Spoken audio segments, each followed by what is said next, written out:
Merivälja asutamise päevaks peetakse 21. mai 1924. Elagu Merivälja!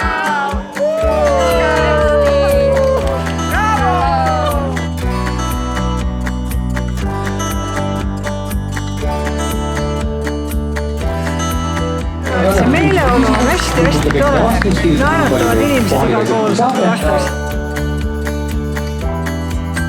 Meeleolu on imeline, ilmaga on õnnistatud, pidu käib, laul käib ja tants käib ja...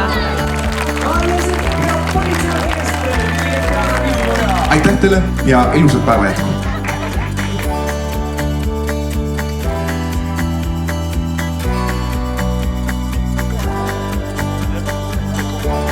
Praegu on hästi. Ilu palab soe. Seda näete ise praegu. Kuldloodest on saabumas öö.